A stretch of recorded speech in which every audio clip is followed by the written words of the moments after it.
गलती तो नहीं कि लोग औरतों को रंगमंच की रोशनी में नहीं बल्कि घर की परछाई में देखना चाहते हैं।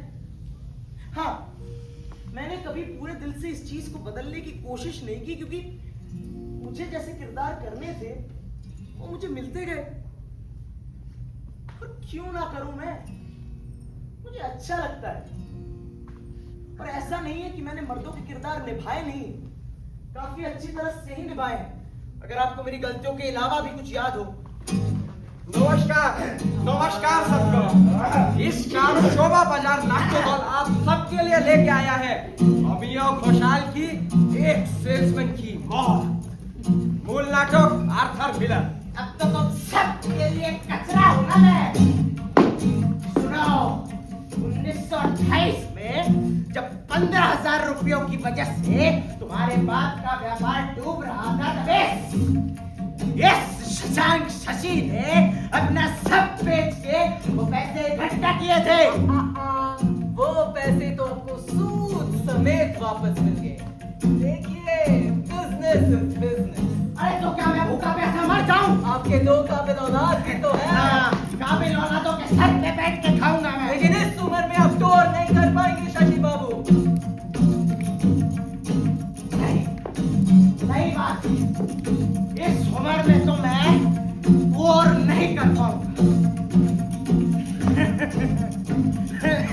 चमत्कार चमत्कार है जिंदगी का कि जिंदगी के आखिरी पड़ाव में आके मैं निकम्मा हो गया।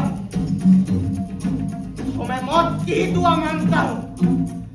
मौत का मुझसे मिलना जरूरी है, बहुत जरूरी। याद आया आपको उसके बाद मुकुलदा ने क्या कहा था? बेटा,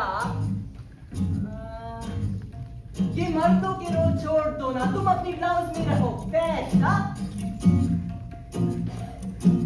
याद नहीं आ रहा? सोचिए सोचिए, जब रोबिता बीमार थे और गोदों का इंतजार मुझे करना पड़ा था, तब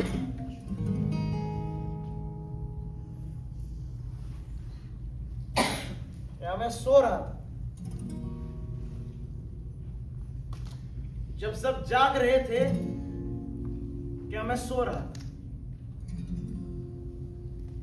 क्या मैं अभी सो रहा?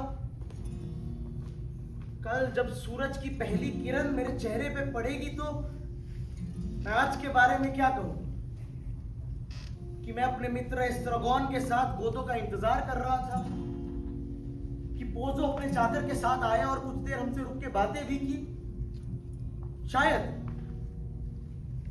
लेकिन इस बात में सच कहा, सच सच तो ये है कि रोबिता को और सबको ये लीला की रोकतो को भी यही सब मेरे लिए ठीक लगे। मुझे भी यही करने में अच्छा लगता है। देखिए, मैं औरत तो नहीं, लेकिन मुझ में औरतों वाले जितने भी लक्षण हैं, कम से कम उनको छुपा के, दबा के, उनका गला घोट के उनको दफनाने की तो जरूरत नहीं पड़ती। क्या करूं? मना कर दूं? ऐसी चीजें करता रहूं जिनमें मेरा दिल नहीं लगता? अरे उससे अच्छा रविंद्र सरोवर में डूब के मर जाऊं मैं। झूठ से नफरत है, एक झूठ में जी के घिन मचती है, और उस झूठ से निकलने की कोशिश कर रहा हूं, तो आप उसी कोशिश को झूठ कह के दूर कर रही है। देखिए, आपको मौका पितृसत्ता और समाज की खोखली सोच की वजह से नहीं मिलता, मेरी वजह से नहीं। और अगर आप ये बात समझ नहीं पाती तो आप मुझे माफ कर दीजिए, मैं कुछ ज्यादा ही बोल गया।